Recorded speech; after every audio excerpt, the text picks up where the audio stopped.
Galera, talvez você não vai comprar mais um imóvel. Calma, vou trazer aqui solução, vou contar a minha história do porquê que eu mudei de opinião ao longo do tempo, inclusive compramos, e vou contextualizar trazendo uma solução também. Vamos lá, primeira coisa, galera. Como é que foi minha história com imóveis? Eu, particularmente, sempre fui contra a compra de imóveis quando você não estava preparado para isso. Qual era a realidade daquele momento do mercado? 2015, 16, 17, até 2022, 2021. Você sabe o que aconteceu, né? 2020 e 2021. E isso foi muito importante para eu mudar de opinião. O que acontecia antes? Cara, a condição geral do Brasil, geral do mundo, favorecia outros tipos de investimentos. Então, primeira coisa que eu quero dizer aqui para vocês, e fiquem com isso na cabeça, o mundo ele não é estável. O mundo é totalmente feito de ciclos, momentos. Então não tem nada de errado você mudar de opinião. Na realidade, é inteligente você mudar de opinião conforme o andar da carruagem. Pô, se você tá vendo que aquela direção tem um penhasco e você acreditou a vida inteira que aquela direção era o caminho, mas você tá vendo que tem um penhasco, você não vai mudar de direção?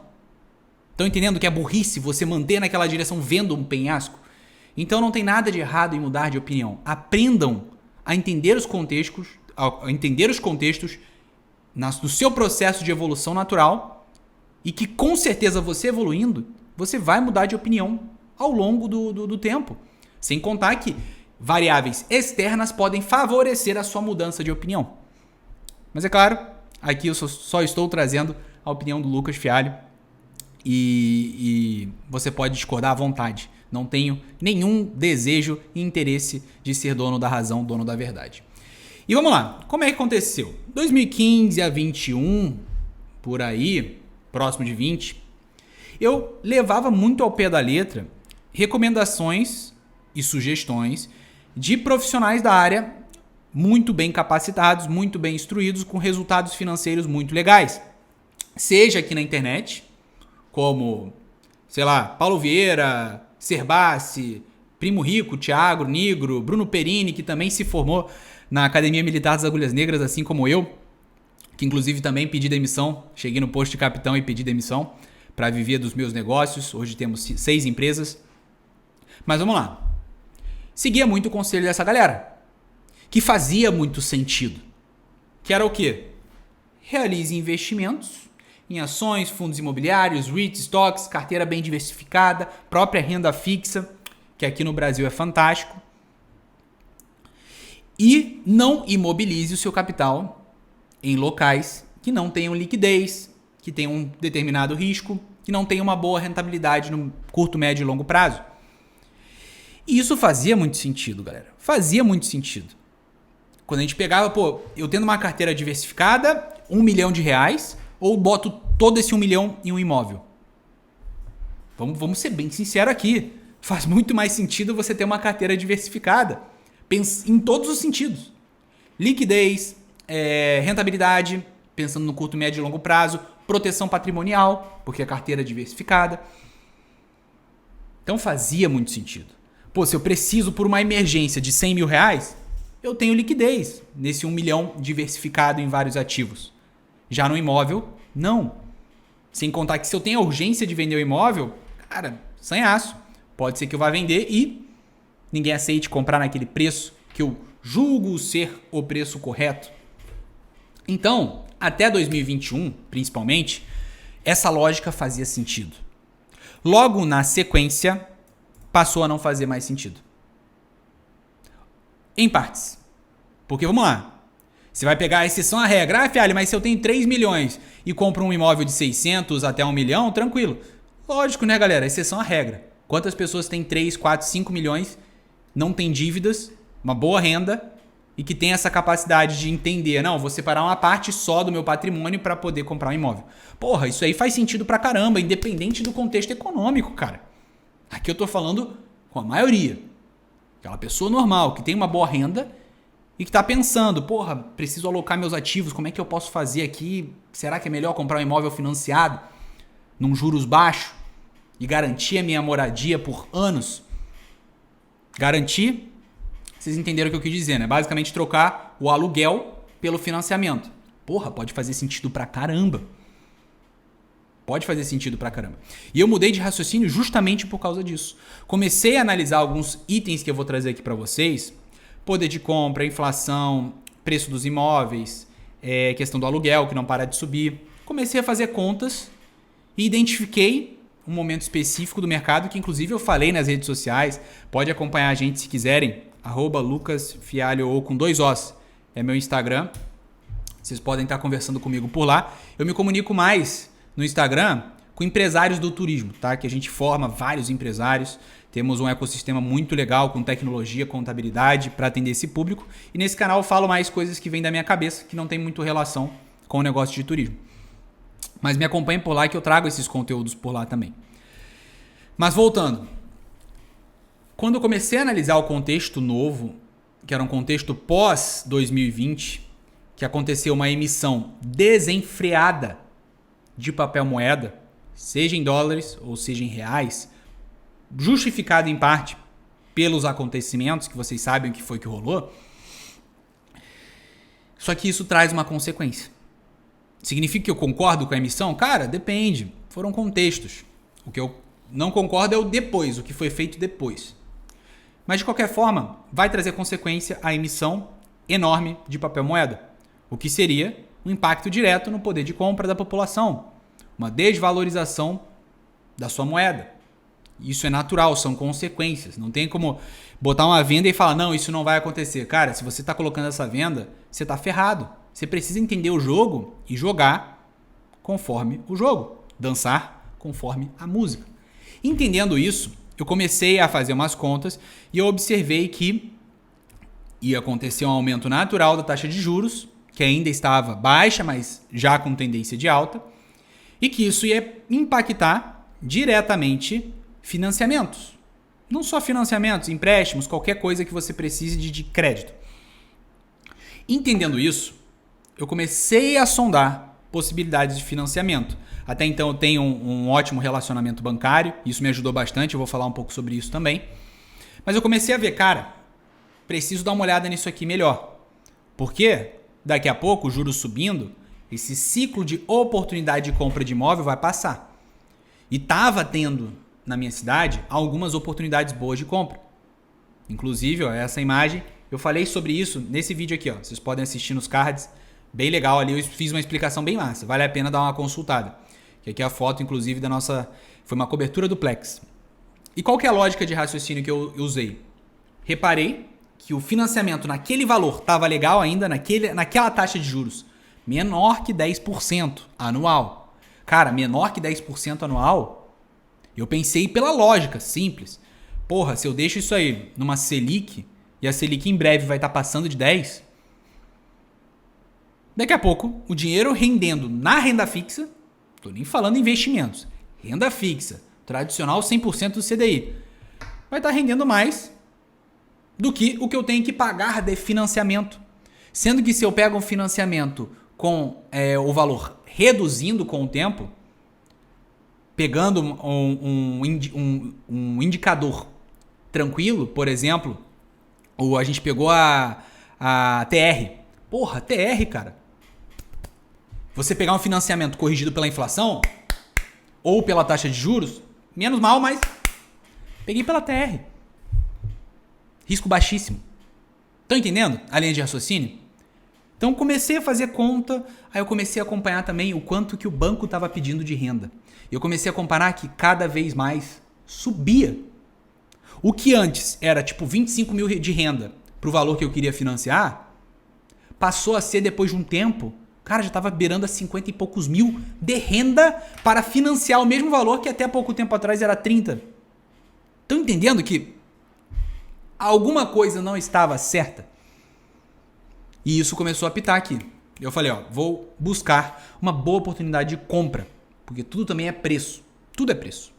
Então eu juntei vários itens, taxa de juros aumentando, condição legal ainda de financiamento, observando o mercado. Qual a lógica que eu usei? Foi simples, mas eu vou explicar ainda com mais detalhes. Mas foi simples. Primeiro, taxa de juros do financiamento,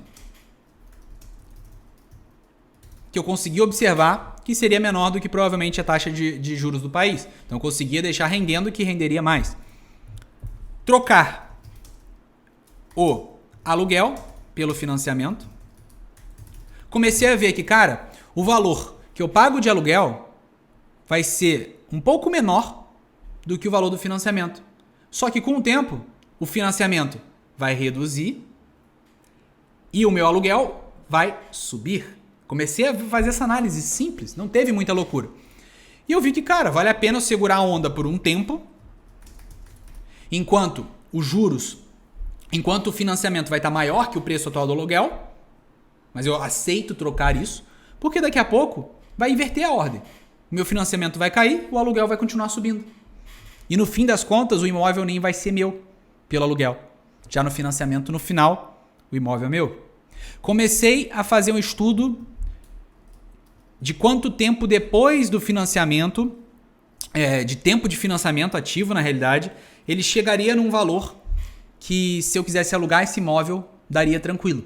Sendo assim, supondo, depois de 10 anos de financiamento, eu morando nessa casa, ia chegar num ponto que, com tranquilidade, aquele valor do financiamento eu poderia cobrar muito fácil de aluguel.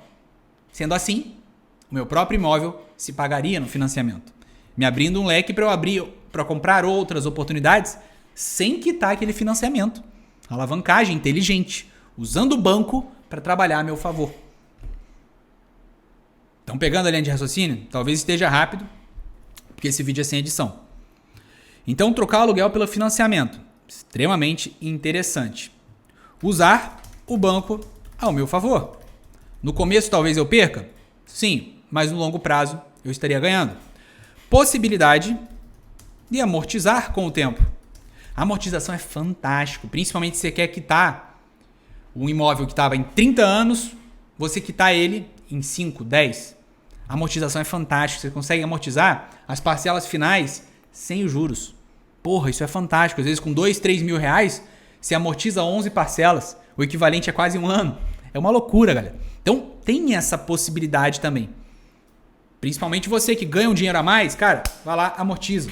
Mas que nem é meu plano inicialmente, porque eu fiz tudo bem calculado, a ponto de que eu troquei o aluguel pelo financiamento por um tempo, pagando talvez um pouco mais, mas daqui a pouco vai descer, ao ponto de que, se eu sair dessa cobertura, eu consigo alugar ela por um valor superior ao financiado. Aí como eu fiz esse estudo? Estudo de mercado também. Tudo é preço, pessoal. Tudo é preço. Tudo é preço.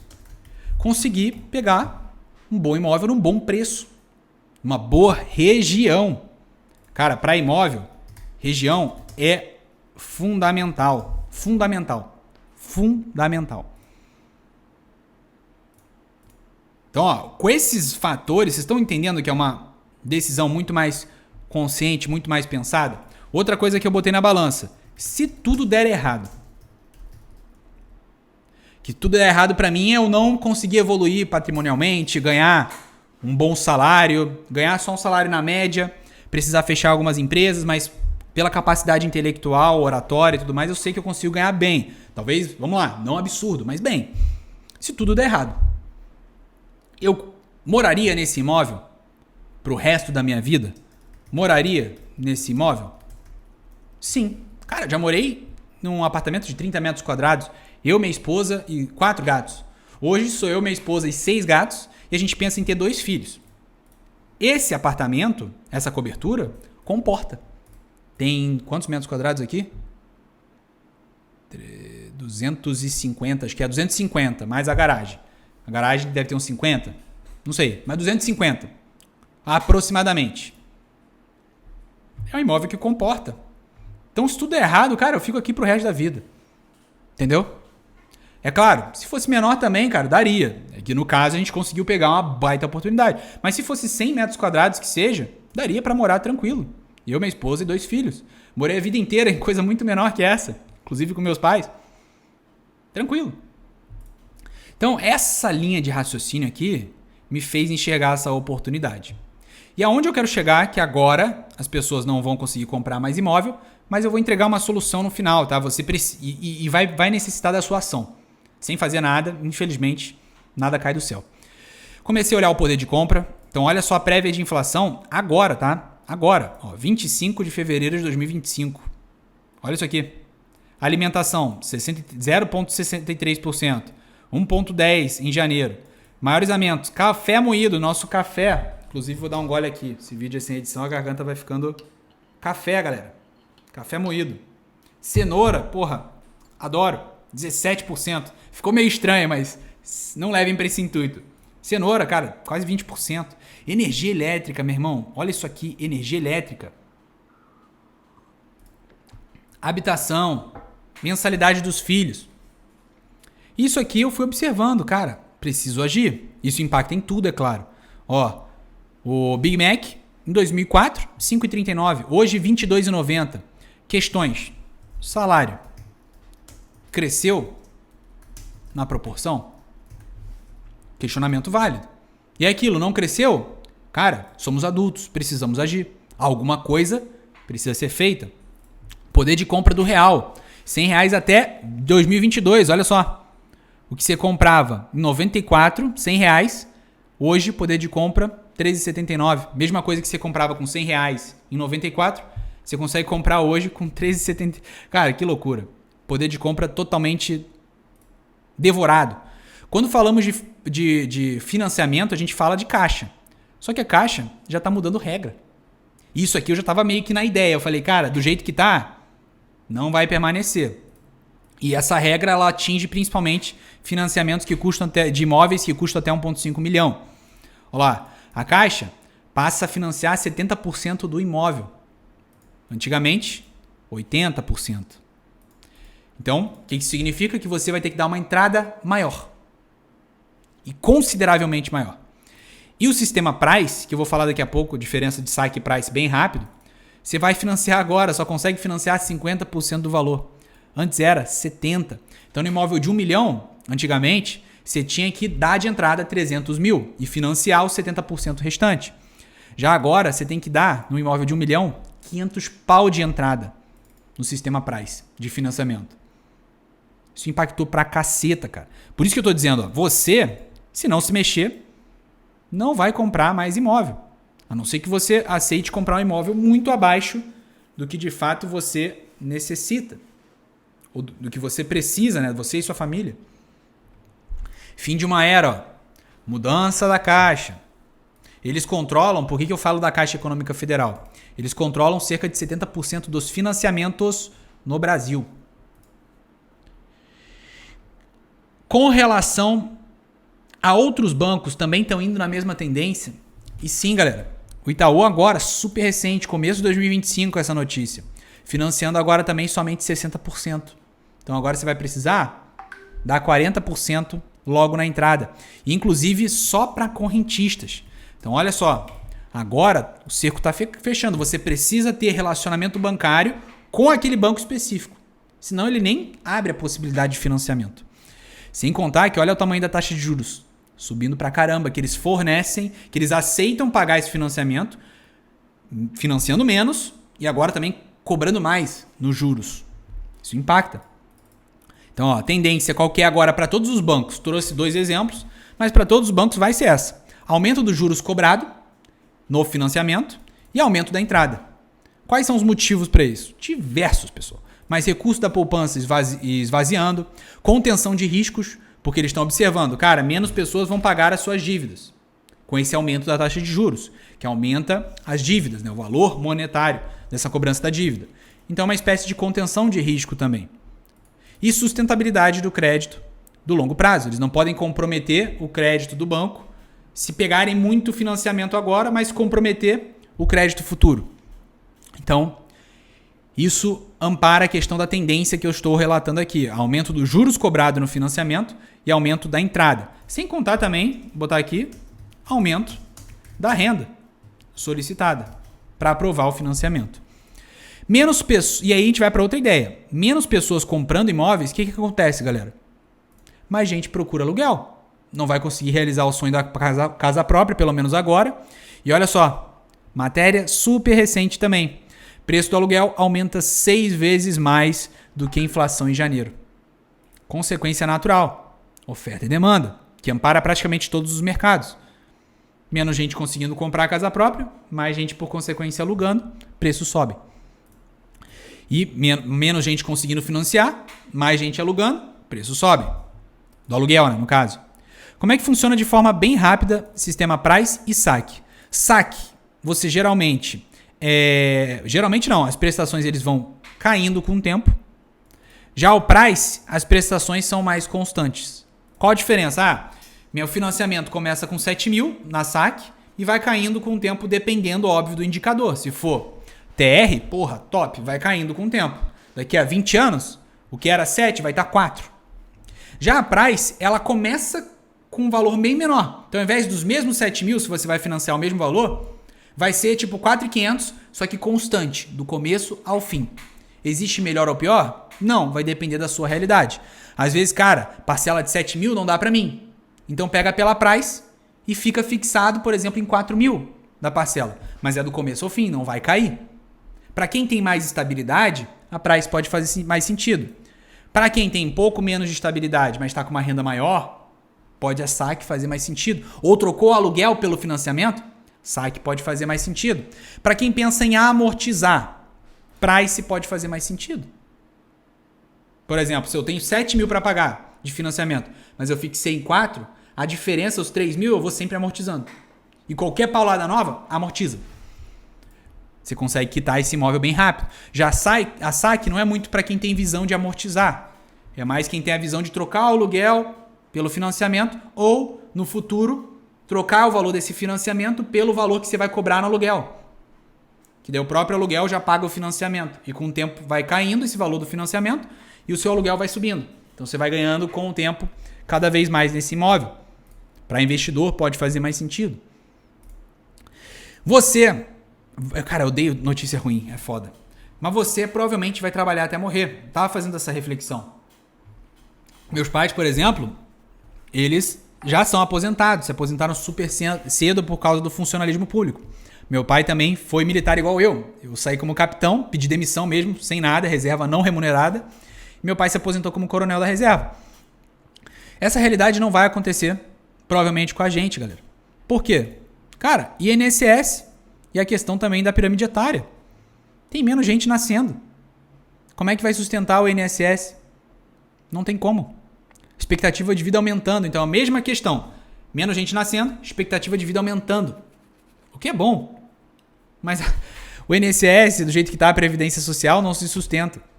Então, provavelmente, se a sua regra de aposentadoria, você achava que ia se aposentar com 60, provavelmente 70, 80 e por aí vai. É a realidade. O país não está muito bem também. Então, encontre algo que você ama. Porque eu já estou botando na minha cabeça, cara, se precisar trabalhar até os 70, 80, vambora, irmão. Partir para cima. Faz parte do jogo. Mas é claro, tentar vencer os números. Vou tentar, de repente, correr atrás agora que eu estou com vitalidade para ganhar mais dinheiro. Ganhando mais dinheiro, aloco esse dinheiro de forma inteligente, a ponto de que eu não dependa da Previdência ou do INSS. Que meus negócios, meus empreendimentos, meus investimentos, que eu vou conquistar ao longo da vida, consigam sustentar, de repente, na minha aposentadoria. É algo que eu recomendo para todo mundo. Aqui já vai uma sugestão. Infelizmente é o mundo real. É uma merda isso. Problemas diversos que a gente vai analisar, psicológico, hoje a cabeça de todo mundo tá na merda, você não ter onde morar, também afeta a questão de você comprar um imóvel ou não. Você saber que tá de aluguel, porra, uma merda. Preço da habitação não para de subir, imposto, não só imposto para comprar imóvel ou vender, mas a questão até mesmo para você herdar. Não sei se vocês viram, mas já está mudando a regra para 8%. A avaliação do imóvel vai ser com preço de mercado e não preço que está sendo, que de fato alguém vai comprar. Cara, isso aqui vai arrebentar. E ao mesmo tempo, vai abrir oportunidade aqui também. Na hora quando a geração mais rica da história, os boomers, forem falecer, eles vão passar essa herança para os filhos. Será que os filhos vão conseguir pagar o ITCMD? No valor corrigido do imóvel? Aquele imóvel que o governo vai dizer que vale 1 milhão, mas que você sabe que se botar para vender por 1 milhão, ninguém compra. Compra só 600. Só que você vai pagar o imposto em cima de 1 milhão. Porra, estão entendendo o problema, galera? Aqui é um problema, mas que abre oportunidade para quem tem caixa, dinheiro na mão, para comprar essas oportunidades. Imóveis que talvez a pessoa não vai conseguir herdar, Condição de manter, porque não é só pagar o ITCMD. É você pagar também IPTU, a depreciação do imóvel. Bancos mudando regras, trouxemos exemplos. Custo de oportunidade, que é o quê? Tirar do investimento para alocar no imóvel. Qual que é o custo de oportunidade disso? Faz sentido? O risco a mais que eu vou correr? Os benefícios? Isso é custo de oportunidade. Eu tirando da renda fixa, qual que é o custo de oportunidade de eu colocar em ações? Tem um ganho real aí? Ou o risco que eu vou correr não vai compensar o potencial, né, de retorno, o custo de oportunidade? Sempre importante fazer essa matemática. Inflação, não sabemos o fim disso, mas para onde vai ir, já imaginamos. Dificuldade de renda para financiar, trouxe até meu exemplo. Juros subindo, risco Brasil. Curva de juros futura, isso aqui sinaliza recessão. Já observamos ao longo dos últimos anos. Desigualdade vai ficar maior. Fato também, fato. E não é culpa do capitalismo em si, porque, socialismo é solução? Também não, galera. Já é provado que não. Mas é assim que o jogo funciona. E o que fazer para se proteger? Relacionamento bancário é fundamental. Reparei cada vez mais nisso. Eles estão sendo muito mais seletivos na concessão de crédito. Então tenha um bom relacionamento bancário. Tenha boas linhas de crédito. Aumente sua renda. Passe a utilizar o cartão de crédito de forma inteligente. Porque o cartão, assim como uma arma, pode ser usado para o bem ou para o mal. Use o cartão da forma certa. Tenha a maneira certa de utilizar. Entenda os ciclos. Agora talvez vai ser a onda de imóvel na planta, porque fica mais fácil de comprar, mas tem risco também. O impacto maior agora foi nos imóveis entre 350 mil a 1,5 milhão. Mas existem ciclos de mercado. E tudo também é questão de preço. Vão surgir oportunidades, sempre. Oportunidades sempre vão existir. Fique atento a elas. Sempre vão existir, sempre. E renda. Foque nisso. Não deixe para amanhã. Fialho, é melhor investir agora pensando no longo prazo? É uma baita ideia. Mas, na minha opinião, isso deve vir depois. Primeiro você deve focar em aumentar a sua renda. Aumente sua renda da forma que for possível. Na internet existe uma cacetada de vídeo. Aqui nesse canal eu falo também. A gente tem um canal de empresários do turismo, também falo sobre isso. Temos um canal voltado para viajantes, que a gente ensina estratégias de milhas e cartões de crédito para você viajar economizando 3, 4, 5 mil reais. Cara, é isso. Foca em economizar e aumentar a renda. O que fazer? Infinidade de coisas. Mas eu digo assim que para de fato você vencer a inflação, empreender, a inflação real, empreender vai ser um dos poucos caminhos disponíveis. Porque do jeito que as coisas estão, para você ganhar nos investimentos, para vencer da inflação real, que é essa aqui, ó, que é nesses valores aqui que a gente mencionou, olha o aumento disso aqui. Ganhar disso, galera, investimentos ajudam? Ajudam. Mas provavelmente só empreendendo mesmo. Comprando, vendendo, tendo margem de lucro acima de 10%, 15%. Só assim, para ganhar. Tá bom? Mas temos vários vídeos no canal aqui que podem te ajudar. Sinta-se à vontade para me chamar no Instagram. Adoro interagir com vocês. E comente aqui embaixo. Porque com base nos comentários, eu trago novos conteúdos, novos temas. Esse tema aqui eu fico bem puto de falar, sendo muito sincero. Porque, cara, é um tema merda. Triste. Mas é bom a gente encarar a realidade, verificar a situação como um todo e buscar alternativas para se adaptar e vencer o jogo. Não fiquem puto com o jogador. Aprendam a jogar o jogo. Não fiquem puto com a música. Aprendam a dançar a música. Se inscreva no canal e aqui do lado o YouTube está recomendando com base no algoritmo algum outro vídeo desse nosso canal aqui que você pode gostar. E me chama lá no Instagram, @lucasfialho com 2 Os, se quiser trocar uma ideia comigo.